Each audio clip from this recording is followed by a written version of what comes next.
네, 좌우에 계신 분 격려하겠습니다. 하나님은 오늘도 살아서 우리 가운데 역사하십니다. 한마디 하시죠. 네.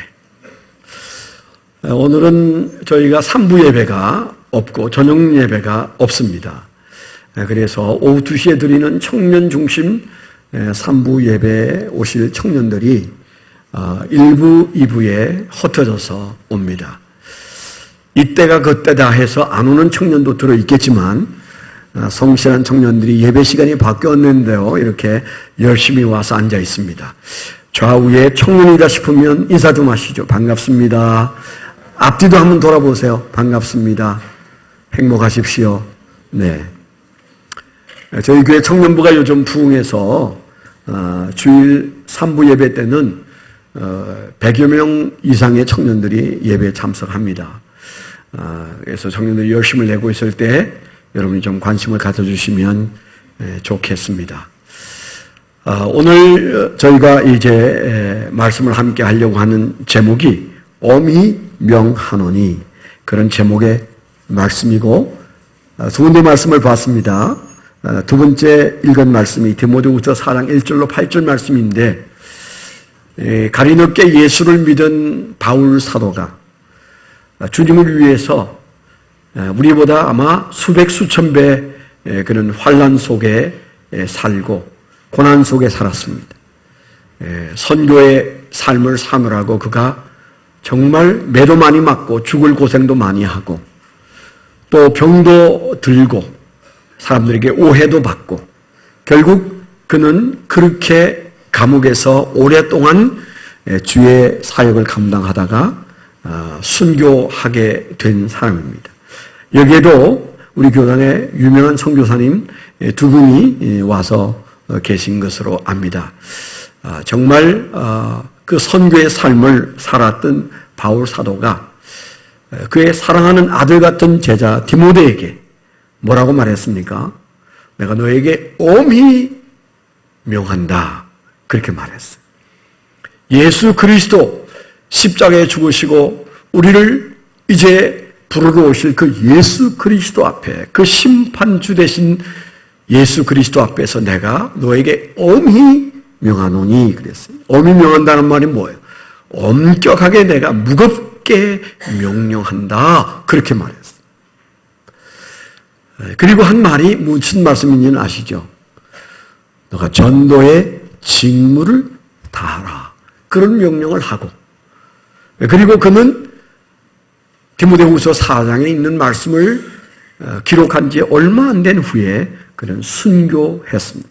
그래서 흔히 우리는 이 디모데후서를 우리는 유언과 같은 말씀이다. 그렇게 생각합니다. 아마 그도 우리가 읽었던 말씀에 보니까 죽음이 가까이 와 있다는 사실을 깨닫고 있었다고 봅니다. 마지막 이제 죽은 사람에게 포도주를 이제 뿌리는 아마 그런 의식이 그 당시에 있었던 모양인데 내가 이제 바로 그 부음의 때가 되었다. 그렇게 말하면서 그 죽음을 얘기하면서 그런데 내게 찬란한 면류관이 기다리고 있다. 나는 이 마라톤을 이제 막 마칠 시간이 되었다. 그의 죽음을 서럽게 여기거나 두렵게 여기거나 그리고 고통스럽게 여기기보다는 마라톤 선수가 42.195를 뛰었을 때 그때 마지막 이제 골인 지점에 도착할 때 스탠드에 앉아있는 수많은 관중들이 환호하면서 격려하는 그때를 상상해 보세요. 그는 마지막 죽음의 순간이 그에게는 그렇게 느껴졌던 모양입니다. 그래서 그가 하는 말이 내 앞에 면류관이 보인다. 아시안게임이 한창인데 금메달에 비교할 수 없는 월계관에 비교할 수 없는 하나님이 준비하시고 예수님이 준비하시고 성령님이 준비하시고 계시는 그 면류관이 그의 눈앞에 딱 버티고 보여졌습니다. 그리고 나뿐만 아니고 나처럼 살다가 올 당신들에게도 기다리는 면류관이다. 그렇게 말하면서 전도를 엄히 명한다. 그렇게 얘기하셨어요. 오늘 우리가 읽었던 앞에 있는 말씀은 마가복음 16장은 예수님이 승천하시기 전에, 부활하시고 승천하시기 전에 주님께서 하신 말씀이에요. 19절에 보면 예수께서 이 말씀을 마치신 후에 하늘로 올려지사 하나님 우편에 앉으시느니라 그랬어요. 하늘에 올라가시기 직전에 주님께서 최후의 명령으로, 우리가 그래서 이 말씀을 지상명령이라 그렇게 말하는데, 그 최후의 명령으로 주신 예수님의 제자들에게 하신 말씀이 뭡니까? 15절에 이러시되 너희는 온 천하에 다니며 만민에게 복음을 전파하라. 복음을 전파하라. 이런 지상명령을 주시고 세상을 떠나신 예수님의 모습을 볼 수가 있습니다. 예수님과 바울 사도가 한결같이 유언처럼 말씀하신 마지막 말씀은 복음을 전파하라. 아멘. 복음을 전파하라. 아멘 소리가 이렇게 작으면 제가 계획한 12시에 설교 못 마칩니다. 네. 제가 이를 악물고 제가 2부 예배는 내가 기적을 일으키리라. 1부에 53분 설교한 것을 내가 30분 정도에, 늦어도 35분 안에, 그래서 적어도 12시 안에는 설교를 마쳐버리라. 그렇게 제가 한번 말먹었는데 갑자기 마음이 바뀝니다. 못 알아듣는구나. 이 중요한 말을 했는데 제때 아멘을 안 하는 거 보니까 5분이 늘어날 가능성이 있다. 이런 마음이 든다고요. 제가 설교를 잘 못해서 목회를 빨리 간두려고 하는데, 근데 왜 설교는 그렇게 길게 하는지 저도 잘 몰라요. 다른 분이 설교 길게 하면 속에서 불이 나요. 그런데 제가 설교 길게 할 때 저는 괜찮겠습니까? 더 힘들어요. 제가 설교를 2번 정도 더 듣는데 그럴 때마다 이 말은 안 해도 되는데, 이제 그러면서 제가 아쉬워하면서 시간이 길게 간다는 것을 괴로워합니다. 여러분보다 더 괴롭다는 사실을 아시고 이해하십시오. 그래서 오늘은 좀 우리가 긴 침례식이 있어서 제가 빨리 마치려고 하니까 협조하세요. 아멘? 네. 할렐루야. 다시 5분 짧아졌습니다. 자, 오늘 예수님이 하신 말씀이나 바울 사도가 하신 말씀에 제가 강조하고 싶은 오늘 설교의 키워드는 복음을 전파하라요. 이게 유언이고 우리에게 주시는 지상명령. 근데 어쩐지 우리는 이 말씀은 부담됩니다. 그렇죠. 목사님이 얘기하는 이유를 주보 보니까 알겠던데, 벌써 우리가 대각성 정도 운동이 시작되는구나. 저하고 올해 아름다운 교회에서 믿음 생활 하신 분은 9월부터 10월 이 2달이 아주 행복한 세월이 아니고 뭔지 모르는 무거운 뭐가 이렇게 추가 달려있는 것처럼, 모래주머니가 탁 함께 붙어 있는 것처럼 마음에 부담돼. 저도 참 부담돼. 근데 여러분 기억하세요. 먹고 사는 부담이 아니고 하나님 때문에 생긴 부담은 위대한 겁니다. 아멘. 위대한 거예요. 사람이 위대해서 위대한 일을 하는 게 아니에요. 위대한 일을 할 때 그때 우리는 그런 위대한 사람이라고 말합니다. 저 사람이 위대한 사람인 것 같아서 대통령 뽑았는데, 그런데 감옥 가고 욕먹고 그러잖아요. 왜요? 그가 위대하게 살지 않았기 때문에 그를 위대한 자라고 말하지 않는 겁니다. 우리의 인생은 위대한 일을 함으로 비로소 위대해지는 겁니다. 아멘. 짐 콜린스가 경제학자인데가 그런 말이죠. Good to great.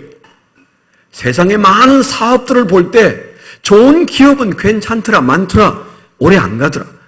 근데 그 돈 버는 기업도 위대해야 돼. 좋은 것 가지고는 안 돼. 위대하려고 하는 기업이 자자손손 계속되더라. 그가 그렇게 말하는 말의 의미가 뭘까요? 모든 예수 믿는 우리에게도 위대한 교회는 위대한 일을 해야 되고, 위대한 인생을 살고 싶으면 도대체 무엇이 위대한 일인지를 생각해야 위대한 사람이 되는 줄 믿습니다. 그럴 때 우리가 하나님 앞에 물으세요. 도대체 뭐가 위대한 일입니까? 분명하게 드러나는 것, 하나님의 명령을 붙잡고 사는 게 위대한 인생이에요. 하나님의 명령한 그 명령을 수행할 때 위대한 일을 하는 것이고 그 수행자가 위대한 자인 줄 믿습니다. 하나님이 명령하신 수만 가지 명령 중에 지상 명령이 뭐라고요? 영혼을 구원하라. 영혼을 구원하라. 더도 덜도 말고 너의 부모를 구원하고 너의 형제를 구원하고 너의 사랑하는 남편과 아내를 구원하고 너의 자식을 구원해라. 여기서부터 시작된 너가 사랑하는 사람을 구원하기 위하여 애쓰느냐? 위대하다. 그것 때문에 마음에 부담이 있냐? 위대하다. 아멘? 여러분 믿으세요. 내가 부담만 가져도 나는 특별한 존재이구나.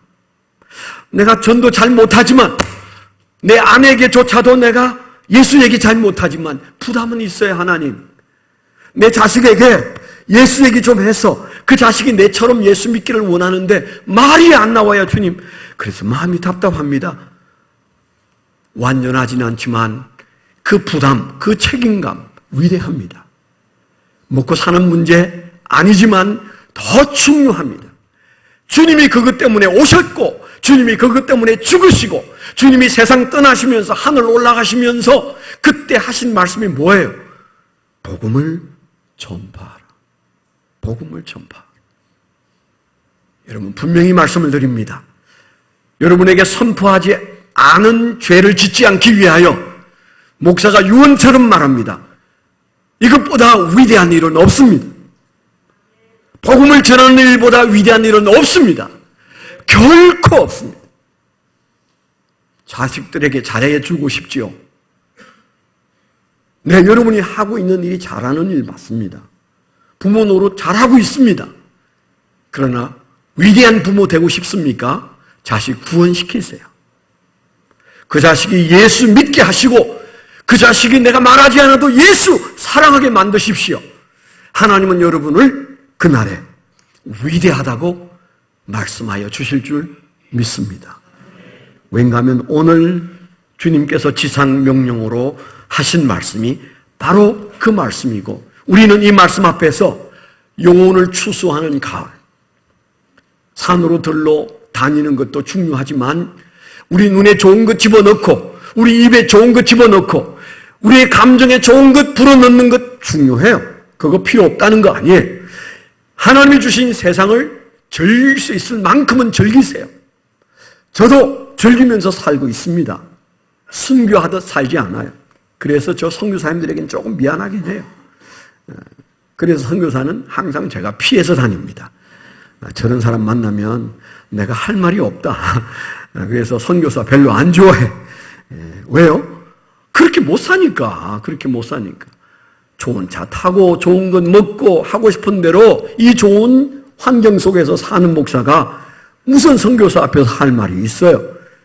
그런데 주님께서 우리에게 그거 주신 것이라면 여러분 기쁘게 즐기십시오. 그게 빠지진 마십시오. 그러나 그것보다 확실히 중요한 것 복음 전파가 주님이 우리에게 주신 명령이시다.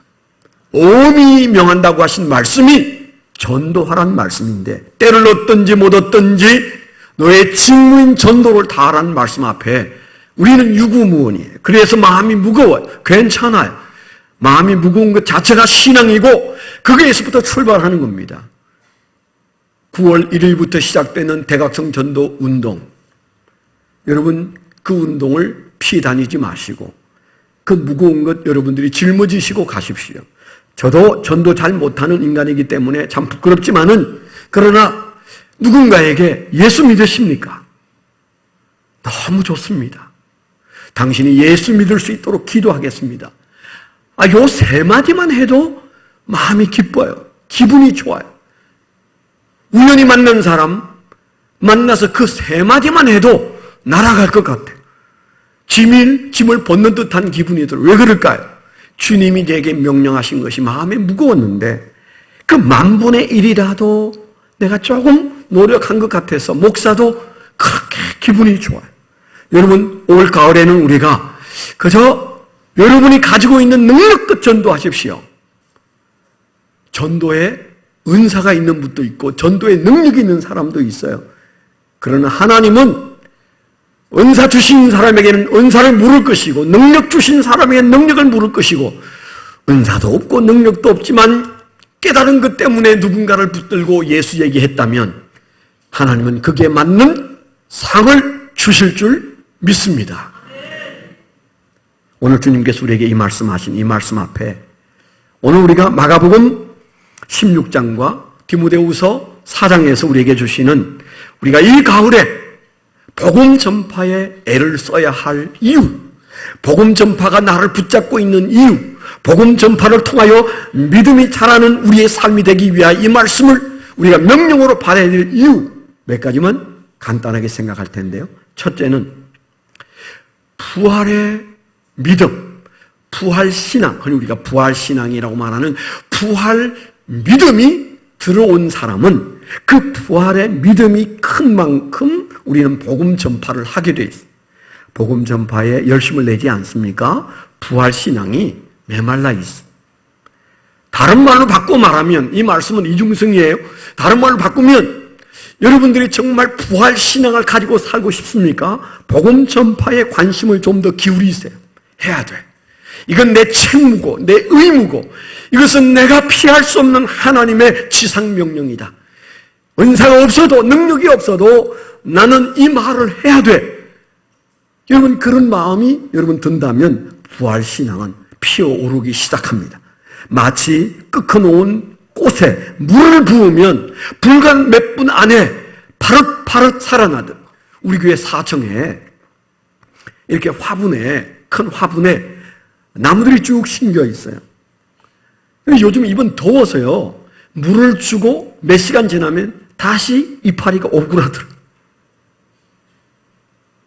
누군가가 물을 흠뻑 주고 나면 다시 그 잎이 쫙 펴지고 생기가 넘쳐요.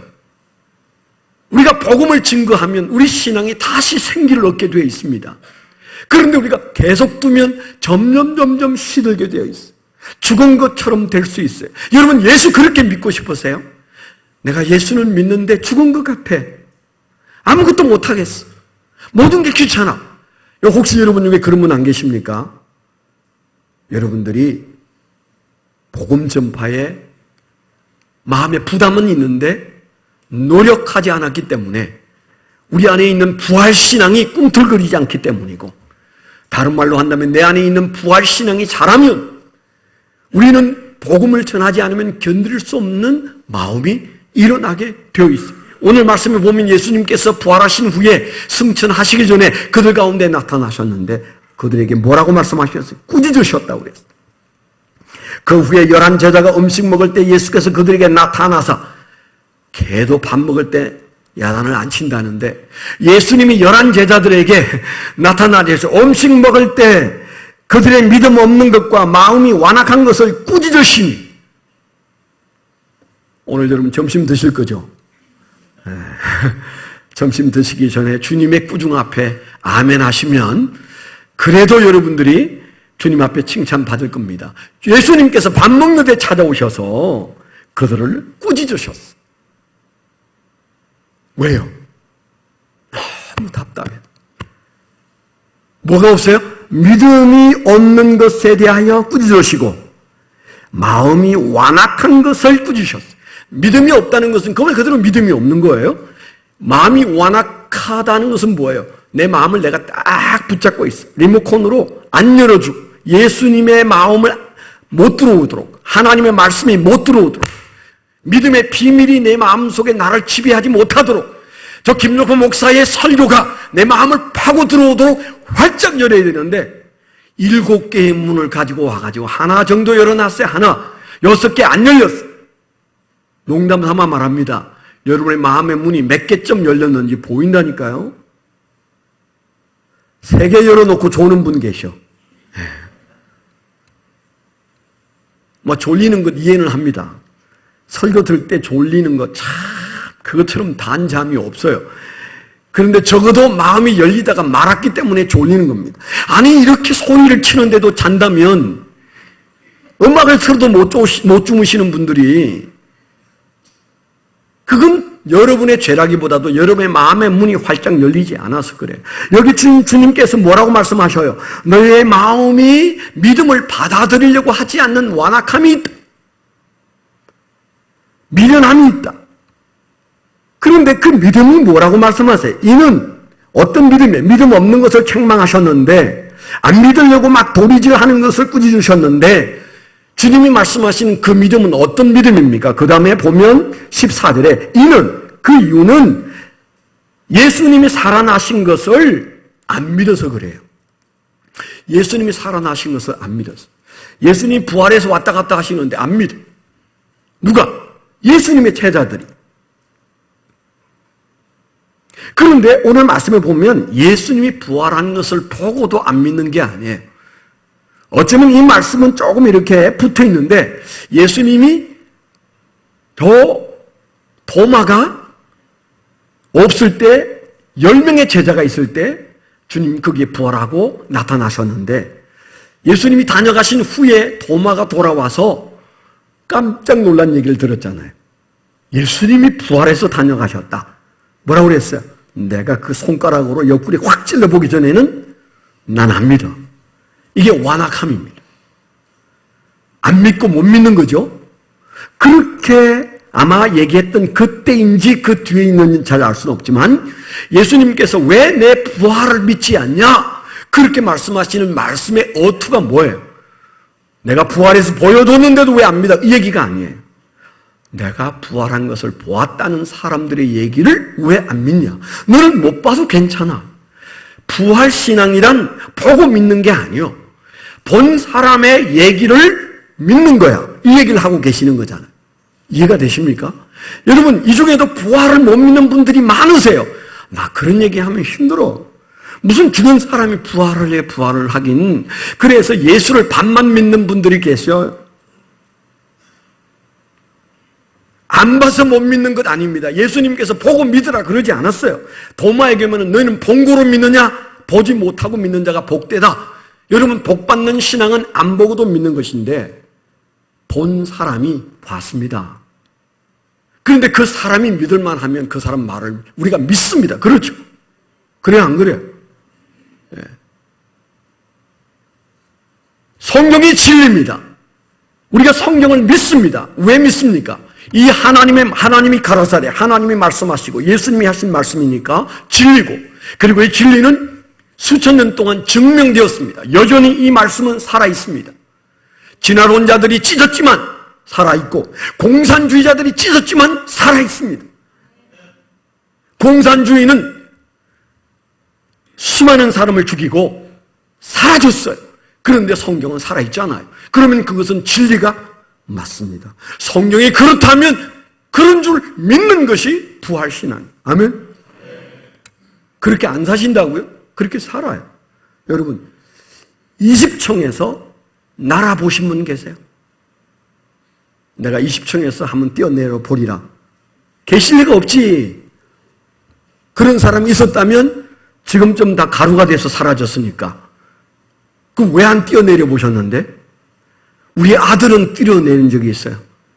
우리 매너님들이 계신데 우리 큰아들이 어느 날 보자기를 묶고 높은 데 올라가서 펄쩍 뛰었어. 그때는 슈퍼맨이 유명할 때인데 이 믿음 좋은 아들이 거기에서 탁 뛰어내는데 곤두박질 쳐가지고 칵 뛰어가지고 바로 119 실려가가지고 수술했어요. 수술. 입안을 다 꼬맸어요. 근데 여러분, 그 낮은 데서도 안 뛰어내리는 이유 왜 그렇습니까? 들었거든. 거기서 뛰어내리면 가루도 못 찾는다. 그 순간이 사망이다. 들었잖아요.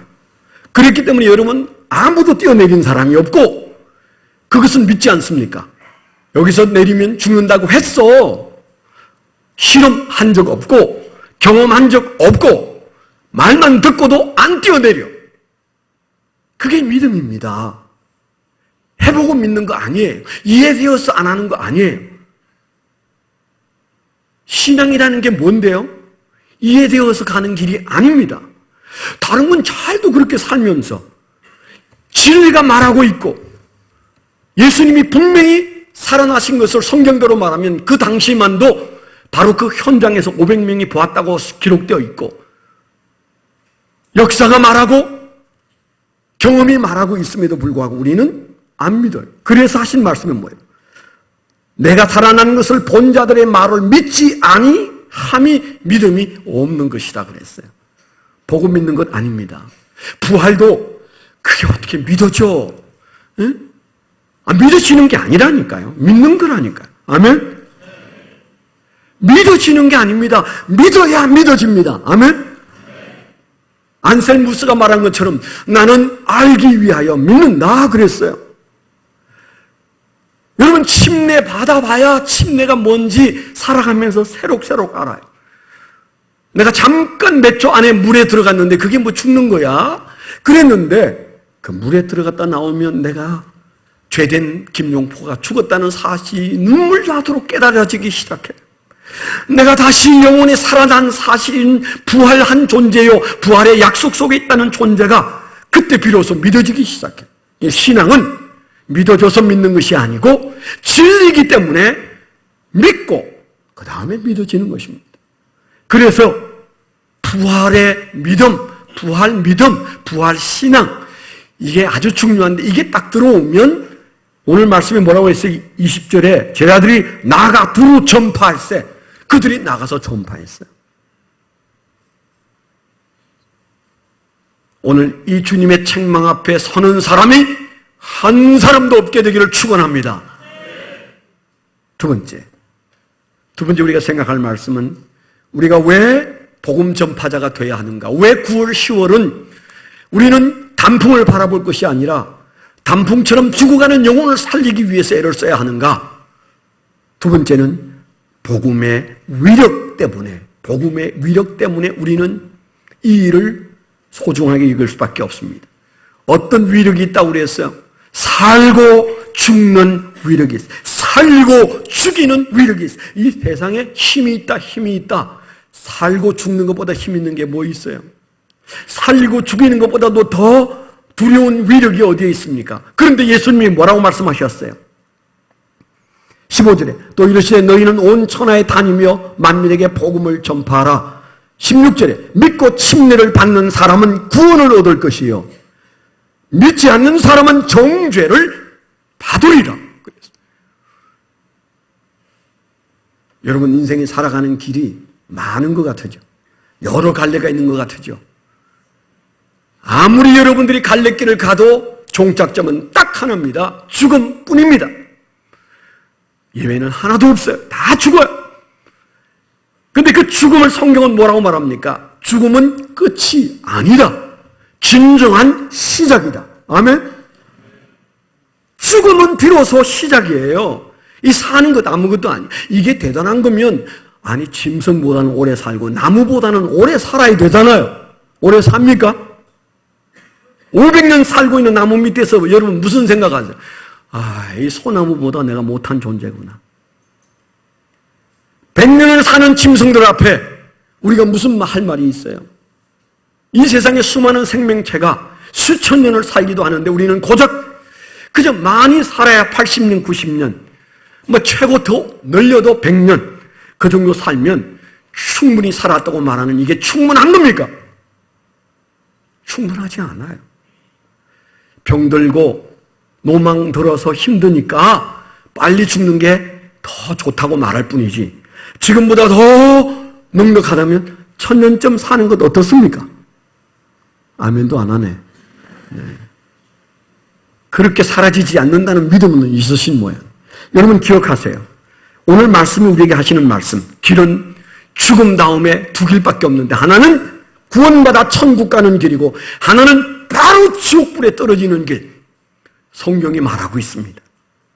예수님이 성경 도처에서 말씀하셨어요. 만약 이게 거짓말이라면 성자 아니요. 이게 거짓말이라면 하나님의 아들 아니죠. 그런데 너무도 생생하게 말씀하셨어요. 그래서 우리가 기억할 것은 복음의 위력이 뭐예요? 복음을 받아들인 사람은 침례받고 구원받는다고 그랬어요. 복음을 거부하는 사람은 침례 안 받고 심판, 정죄의 심판을 받는다고 그랬어요. 여러분 중에 아직 침례를 안 받는 분은 무슨 이유로 안 받습니까? 이번에 우리 교회 침례를 받는 분들이 72명이 오늘 침례를 받습니다. 지금까지 매달 첫 주에 침례를 받은 사람들을 합치면 86명이 침례를 현재까지 받게 됐습니다. 9, 10, 11, 12 받으면 어쩌면 한 100명 정도 침례를 받을 것 같습니다. 물론 그 100명이 다 이번에 처음으로 구원받고 침례받는 분 아닌 건 맞아. 1시 30분에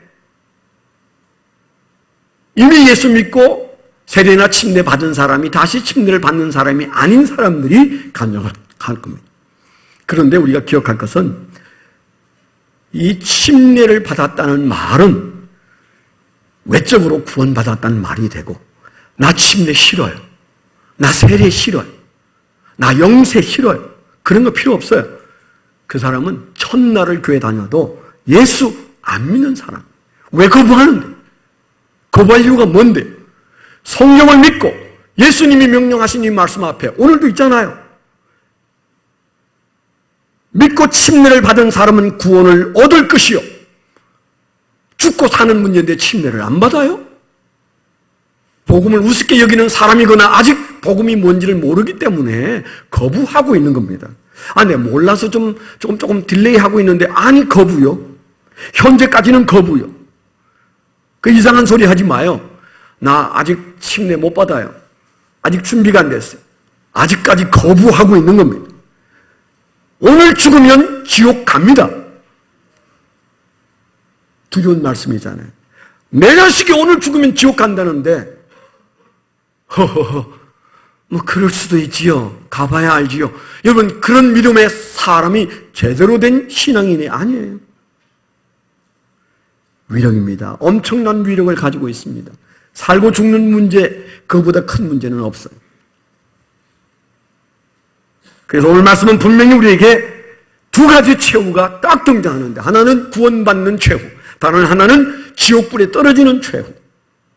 선택되어져 있습니다. 결정 나 있습니다. 죽어봐야 하는 것 아닙니다. 적어도 지금 침례를 거부하고 있다면 그는 죽음 앞에 있고 심판 앞에 있고 지옥 바로 그 꼭대기 앞에서 떨어지기 직전에 누가 밀지 않아도 그 길로 떨어질 위치에 있다는 사실을 기억하게 되기를 축원합니다. 세 번째는 우리가 복음 전파가 있는 현장에 왜 우리가 나아가서 대각성 전도운동을 펼쳐야 되느냐? 예수님의 말씀 앞에 세 번째는 그 복음 전파 안에 표적이 나타나기 때문입니다. 여러분, 솔직히 우리가 예수를 믿는데 그냥 이성적으로 예수 믿기 힘드시죠? 성경 공부해도 믿음이 잘 안 들어가시죠? 다 아니네. 저 혼자 그러네. 저는 믿는 가정에서 태어나서 성경 공부, 성경 외우고, 그리고 교회에서 정말 죄 안 지으려고 1절 다 부르는 유행가도 없어요. 유행가 하나도 다 못 부르는 그런 분위기 속에서 주일이면 공부도 못하게 하는 그런 분위기에서 성장했습니다. 주일엔 돈도 못 쓰게 하는 분위기에 성장했어요. 거의 바리새인 수준이었는데, 그런데 참 이해 안 되는 게 너무 많고 마음에 안 드는 게 너무 많았어요. 왜 그랬을까요? 표적을 못 본 신앙은 뭔가 내 안에서 자꾸 내 신앙을 갉아먹는 의심이 생길 수 있어요. 제가 군대에 있을 때 표적을 보고 나니까 지금까지 쭉 단 1초도 과거에 그런 회의가 없어요. 표적은 좋은 것입니다. 하나님이 베푸시는 기적은 좋은 것입니다.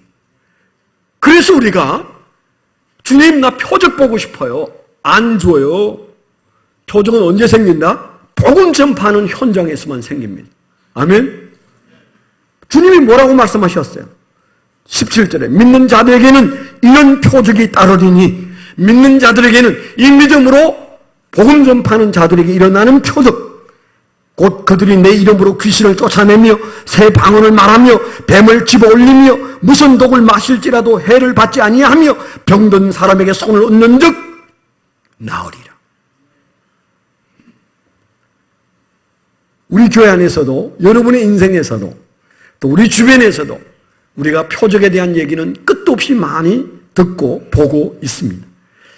제가 이 얘기하면 생각나서 여러분에게 몇 번 얘기한 얘기인데 다시 하는 것을 용서하십시오. 안 들은 분을 위해서.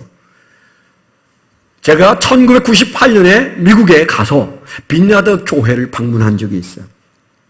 이유는 그 전해 세상을 떠난 존 윈버에 대한 궁금증 때문에 갔어요. 코암이 걸려서 1997년에 죽고 1998년에 제가 그 존 윈버가 목회했던 빈야드 교회에 가서 세미나를 참석하지 않았겠습니까? 이 존 윈버는 카바레에서 키보드 치고 드럼 치던 사람이 어느 날 예수 믿고 뒤집어졌단 말 용서하십시오. 그래서 그가 신학교 가고 목사 되고 그냥 전 세계에 놀라운 영향을 끼쳤어요. 물론 저는 그분의 은사나 그분의 이론을 다 좋게 여기지는 않습니다. 죽고 없는 사람이지만. 그렇지만 궁금했어요. 어떤 사람은 날마다 기적이 일어나는데 목마르다, 궁금하다. 그래서 제가 안식년을 얻어서 가보지 않았겠습니까? 제가 갔던 날, 그날, 첫날 침례를 주는 날이었어요. 물론 죽은 그 사람은 없고 그 침례를 주는데 그 교회는 침례를 담임 목사가 주는 게 아니고 담임 목사는 반바지 입고 계단에 앉아서 턱 빼고 구경하고 자세가 아주 불량했어요. 그리고 전도한 사람이 침례를 줘요. 제가 저건데요. 이거 돌아가면 저거 좀 해봐야 용기가 안 생겨서 아직 못합니다. 그런데 그게는 전도한 사람이 물에 들어가서 침례를 주고 올라온 사람을 끌어안고 엉엉 울어요. 미국 사람 잘 안 우는데 울어요. 예? 침례 받은 사람 멀쩡하게 있고 침례를 준 사람이 막 끌어안고 울어. 대부분. 왜 그랬을까요? 내가 전도한 이 사람이 침례를 받아서 너무 감격스러워가지고 그러더라고요. 그래서 내가 한국교회는 저 이단이라고 부를 텐데 목사도 아닌 사람이 침례를 주거나 그러면 안 될 텐데 해보고 싶다. 그런데 결국 용기가 없어서 은퇴할 때까지 여러분이 침례 주는 특혜를 누리지는 못합니다. 누가 용기 있는 사람이 나와서 그런 날이 올지 모르겠어요. 그런데 그 존 윈버가 죽었습니다마는 그가 쓴 책에 보면 그가 말하는 그게 궁금해서 제가 여러 가지 궁금증이 생겼는데 이분은 나는 전도를 말로 안 하고 능력으로 한다. 능력 전도란 책도 쓰고 말도 했어요. 기억나시죠? 어느 날 비행기를 타고 가는데 목이 말라서 747 보행기를 타고 위에 올라갔어요. 위에 2층에 올라갔더니 거기에서 이제 물을 한 모금 마시고 음료수를 한 모금 마시려고 올라갔더니 저 앞에 어떤 한 사람이 앉아서 술을 홀짝홀짝 마시는데 이마에 뭐가 써 있다고요? 간통 써 있어요. 너무 놀라가지고 뭐지? 그랬더니 성령이 가서 얘기해라. 그 사람은 간통한 사람이라고 얘기해라. 복음 증거해. 어떻게 내가 그 말 합니까? 맞아 죽지요. 그래서 이제 안 하려고 하는데 막 계속 부담을 줘서 할 수 없이 가서 실례입니다만 혹시 부적절한 관계에 놓여 있습니까? 그렇게 부드럽게 얘기했더니 막 눈이 둥그래가지고 이분이 당신 누구요? 나 사실은 목사인데요. 하나님이 저에게 당신에 대해서 지금 얘기하셔서 이마에 써여 있어요. 용서하십시오. 그런데 사실입니까? 그랬더니 엉엉 울면서 하나님이 찾아왔다고요? 내가 간통한 사실에 대해서 하나님이 얘기하라고 했다고요? 이 불쌍한 인간을 하나님이 찾아와서 얘기했다고요? 그러면서 그분이 바로 회개가 나와요. 어쩌면 좋아요? 그분이 울면서 그랬대요. 부인한테 얘기해야 되는데 부인 어디 있어요? 저 밑에서 자고 있는데요. 그래요? 용기를 내서 가서 부인에게 얘기하세요. 하나님이 가르쳐 주셨다. 이분이 용기를 내서 막 흥분해가지고 가서 잠자는 아내에게 여보 내가 고백할 일이 있어. 내가 사실은 다른 여자하고 바람났어. 근데 오늘 하나님이 내게 가르쳐 주셨어. 나를 용서하시오. 그랬더니 부인이 부지런히 쳐다보면 우울해가지고 나 벌써 오래전부터 알고 있어요. 이혼할 날짜만 기다리고 있다고. 근데 누가 가르쳐 줬다고? 이사저차 얘기했더니 하나님이 당신을 용서했다면 나도 노력해 볼 거야. 그래가지고 둘이서 끌어안고 울고 예수 믿었다는 거예요. 할렐루야. 여러분 중에 그런 분 계세요? 오늘 회개하시기를 축원합니다. 말 안 해서 그렇지 있어요 그런 인간들. 하나님이 저 시켜서 말했을지 몰라요. 일부 예배 때는 없었나 봐. 이런 말 안 했는데 2부 예배는 틀림없이 있어. 그걸 존 윈더는 능력 전도라고 그랬어.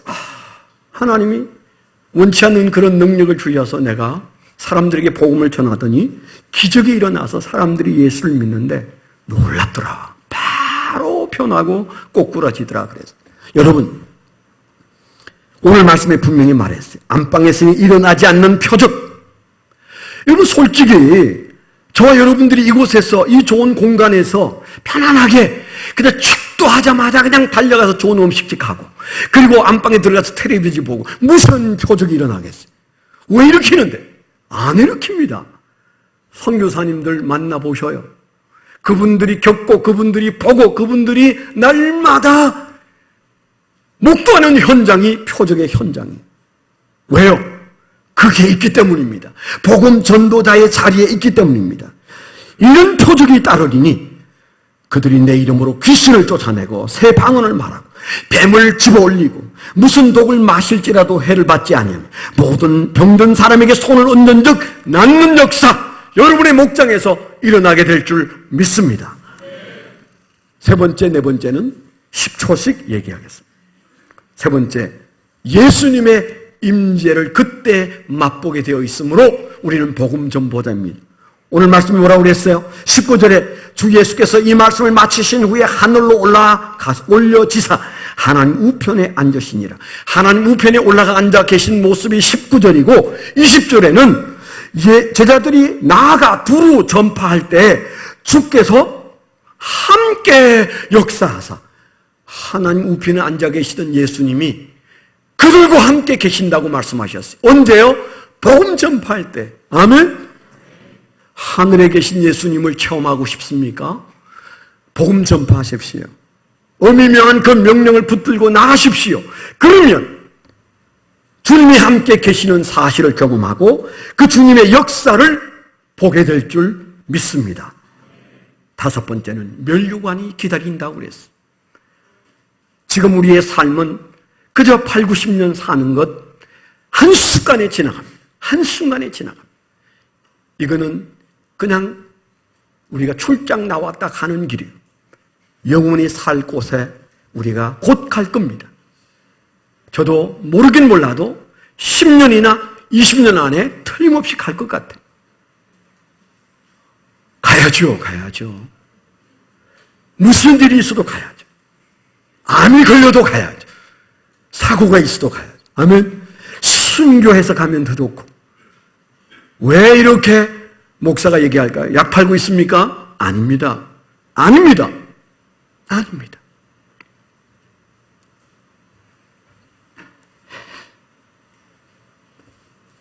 저와 여러분들이 가야 할 그곳이 진짜 우리가 있어야 할 곳입니다.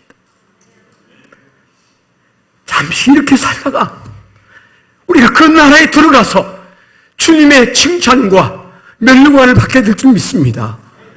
그러면 오늘 해야 할 일을 해야죠.